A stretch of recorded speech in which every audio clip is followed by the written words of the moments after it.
Now on Sunrise, we're following the investigation into a man being killed after a shootout near downtown Indy. What we're learning this morning.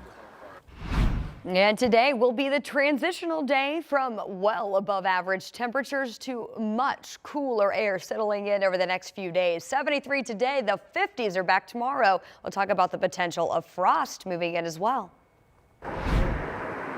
And Indigo's Purple Route is up and running this morning. Coming up, I'll show you what you need to know if you're a driver or a rider. That's coming up. For Teen News, you're up with Sunrise. Well, good Sunday morning to you, everyone. It is 9 o'clock. Thanks for starting your week and Sunday with us here on 13 Sunrise. I'm Matthew Foltz alongside Lindsay Monroe. We are off to a nice start this Sunday. Yeah, and well, it's because that cool air is not here yet. Yeah. It still feels pretty good outside for now, but what you're going to notice, you might already have noticed this, the wind is going to pick up today as a front comes through. Did you? I was looking out the window in our newsroom just now, and I saw a lady almost try to blow over. So flowing down the street? Yeah. Yeah, we've got wind gusts in excess of 30 to 35 miles per hour possible today as this cooler air works its way in. And I wanted to show you the difference between northern Indiana today versus places like, well, Nashville, still headed to 87, where our Colts will kick off at 1 o'clock this afternoon. 73 here in Indy, but 66 in Chicago. On the cool side of this boundary, we're already noticing temperatures dropping off quite a bit. This boundary will continue to push south during the day today. It will eventually change our southwest wind to more of a northwest wind. And we're already starting to see some of that cooler air taking over the northwestern tier of the state. Flores now down to 55.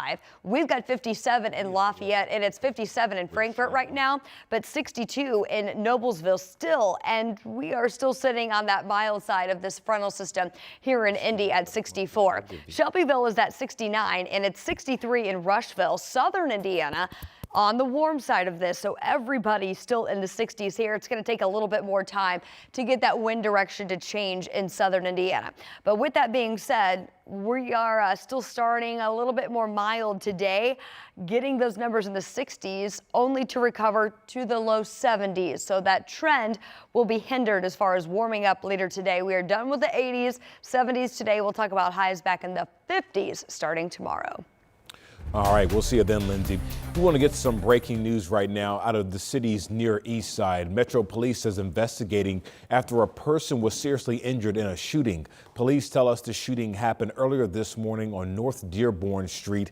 We do know the victim is in critical condition, and we're still working to reach out to police and learn more information on what exactly led up to this shooting and if they have any suspects. Of course, as we continue to follow this developing story, we'll be sure to update you this morning, both on air and online at WTHR.com. Now we turn to the investigation into a shootout near the campus of IU Indy. We know one man was killed and another woman was injured. Metro Police are now calling this, quote, running gun battle. It ended near a restaurant just north of downtown. Metro Police say a man and woman were both shot on Indiana Avenue. They were taken to the hospital. The woman was, at last check, reported in stable condition. The man was in critical but later died at the hospital.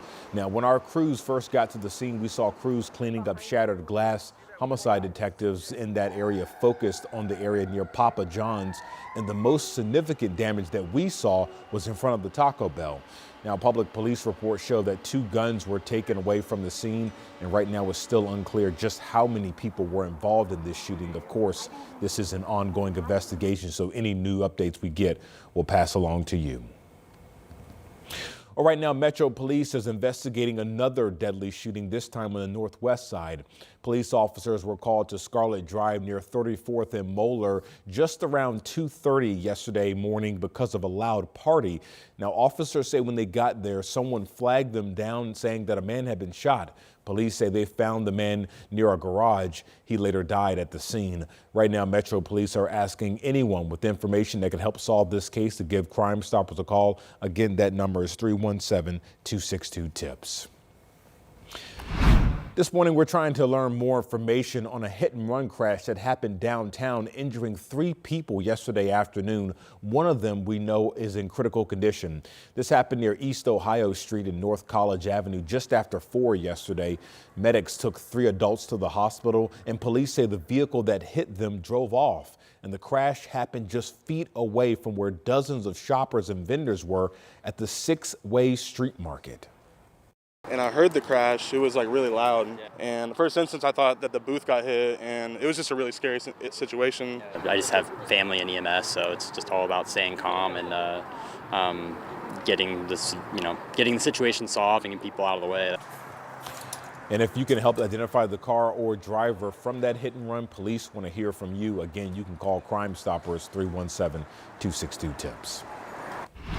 9:05 on your Sunday morning. Right now in Florida, more than 1 million people are still without power as recovery efforts continue following Hurricane Milton. That number was as high as 3.4 million right after the hurricane made landfall. Crews are now working to clear debris from roads and power lines. Meanwhile, flooding prompted several rescues yesterday, especially in the Hillsborough River in Tampa. More than 16 inches of rain fell there. We know President Biden is expected to visit some of the hardest hit areas at some point later today.